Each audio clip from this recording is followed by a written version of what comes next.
Somo la kwanza kutoka kitabu cha kwanza cha Wafalme. Neno la Bwana likamjia Eliya Mtishibi, sema, ondoka ushuke ukutane na Ahabu mfalme wa Israeli, akaaye katika Samaria. Yuko katika shamba la mizabibu la Nabothi, ndiko alikoshukia ili alitamalaki.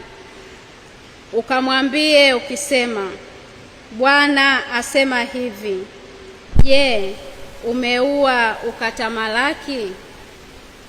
Nawe utamwambia kusema, Bwana asema hivi, mahali pale mbwa walipoilamba damu ya Nabothi, mbwa watailamba na damu yako, naam, damu yako. Ahabu akamwambia Eliya, je, umenipata ewe adui yangu? Akamwambia, nimekupata, kwa sababu umejiuza utende yaliyo mabaya machoni pa Bwana. Angalia, nitaleta mabaya juu yako, nami nitakuangamiza kabisa.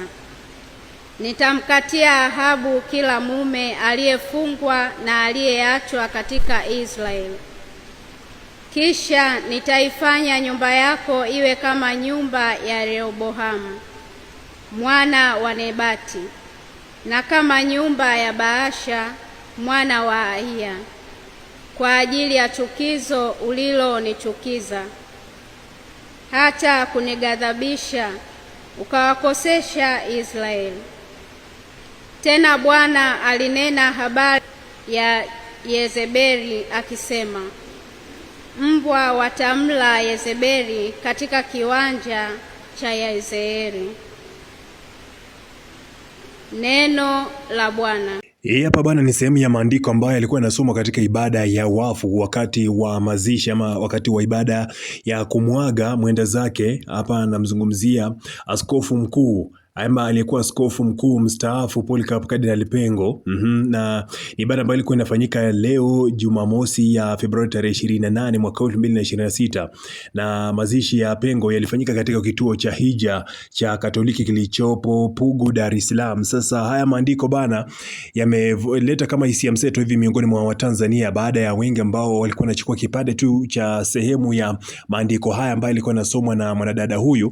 Alikuwa anasema kwamba ilikuwa inamlenga Rais Samia Suluhu Hassan, sababu alikuwa anazungumzia swala zima la mauaji na umwagaji wa damu. Sasa kuna watu baadhi ambao walikuwa wanasema kwamba maandiko yamemfukia muhusika mkuu, sababu Rais Samia Suluhu Hassan ni miongoni mwa wageni walioalikwa, ama sio kualikwa, wanasema kwamba wageni mashuhuri ambao walifika kwa ajili ya kwenda kumwaga mwenda zake. Sasa haya maandiko bana, nilikuwa napitia baadhi ya comments ambazo zilikuwa zimeandikwa na Watanzania pale chini. Wengi wakawa nahisi kwamba hili ni andiko ambalo lilikuwa linasoma makusudi kwa ajili ya kutaka kumlenga Rais Samia Suluhu Hassan kutokana na mauaji ambayo yalitokea Oktoba 29 mwaka uliopita, mwaka 2025. Nikasema sio vibaya nije nikuulize, nipe maoni yako pale chini. Unahisi kwamba haya maandiko yalikuwa na kusudi nyuma ya na ibada za kawaida, ama unahisi kwamba kulikuwa na haja ya kusoma maandiko ya aina hii? Nipe maoni yako pale chini kwenye uwanja wa comment.